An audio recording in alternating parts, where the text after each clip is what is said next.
Weight gain during a global pandemic. Turns out that's another thing that smart women aren't happy about this year.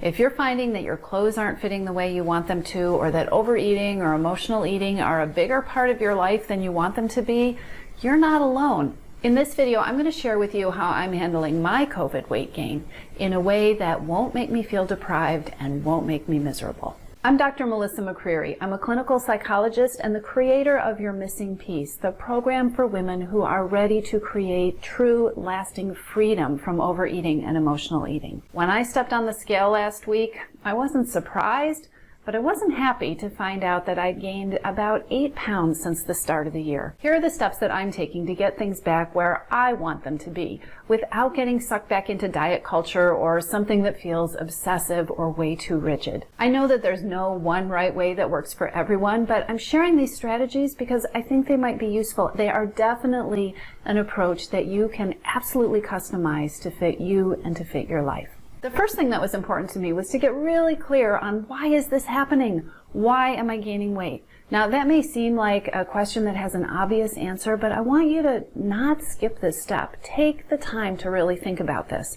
For me, my weight gain came from a combination of stress, from emotions that I didn't really feel like I had the bandwidth to process, or things that felt out of control and I didn't know how to handle, and also a real decrease in how much physical activity I was getting. As a result of the closures and the restrictions and the social distancing, I was not getting outside as often and I was moving way less than I usually do. I was home more and feeling feelings, some of which were difficult, feeling at a loss about things that I had absolutely no control over, and having more free time, actually more time when I was bored or time that was not as structured as it usually is. And my kitchen was right there, so when I didn't know what to do next or I didn't like how I was feeling, it became an easy habit to just wander into the kitchen, open the cupboards or the refrigerator and grab a handful of something or two things. And truth be told, there were a lot more of these things around my kitchen because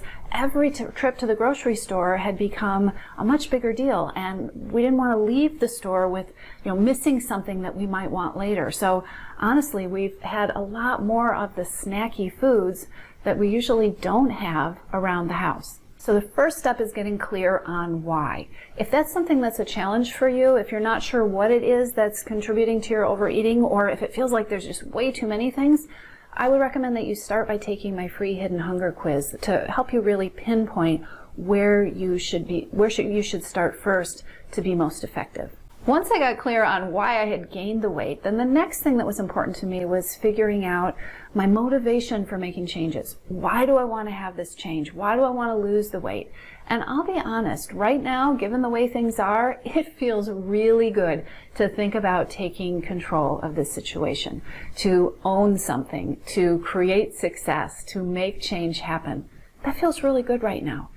I also want to feel happier when I walk into my closet. I want to feel more comfortable in my clothes the way I used to. And if I'm being totally honest, when I eat differently, I have more energy and I sleep better. I just feel better when I clean up my eating.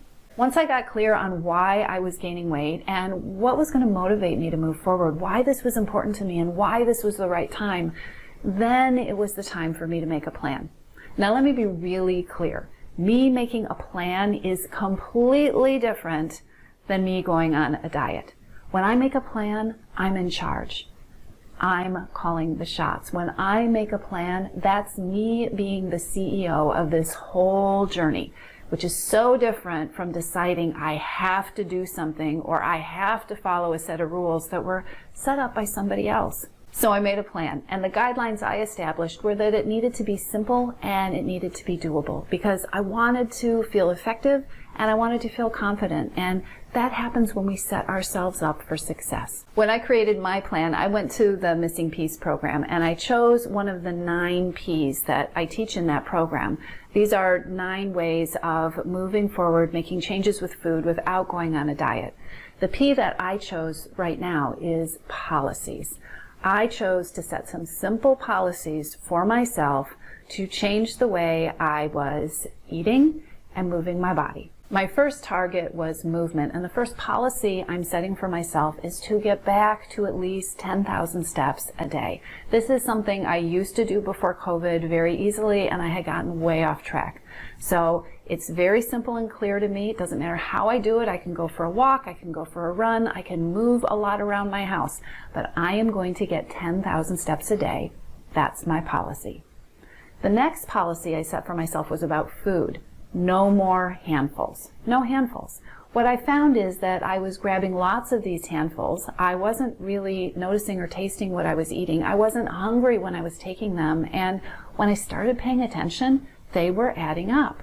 So now, simple, clear rule, no handfuls. If I walk into the kitchen and I'm hungry and I really want something to eat, I just quite simply put it on a plate or in a bowl. I make a decision about what it's going to be, and I sit down and I eat it. We know that when we put food on a plate and when we eat mindfully and with intention, we feel more satisfied and we eat less. What I'm noticing is that most of the time when I catch myself going for a handful and remind myself that I have a new policy, I don't feel deprived at all. This was just an automatic behavior, a time filler, a way of not thinking about what I was feeling that wasn't helping me at all. The third policy I set for myself was about those feelings. This is a difficult time, and I have some hard feelings. Sometimes I feel anxious or uncertain, and I need a way to stay in touch with that, even if I don't know what to do with my feelings. If I know I'm having a hard day or I'm having some feelings that feel particularly tough, I can be kinder to myself. So my third policy is to have a way of checking in with myself about how I'm feeling at least once a day.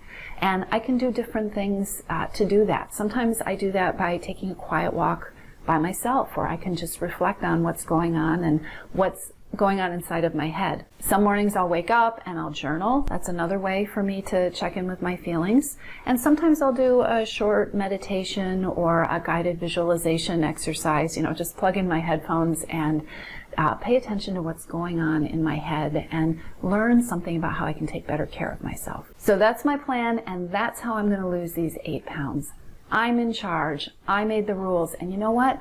I don't feel like anything was taken away from me. I feel really good. You can make changes and you can be effective. If you would like the complete 4-step formula for creating freedom from overeating and emotional eating without diets, then be sure to watch my free masterclass. I'll leave all the details below.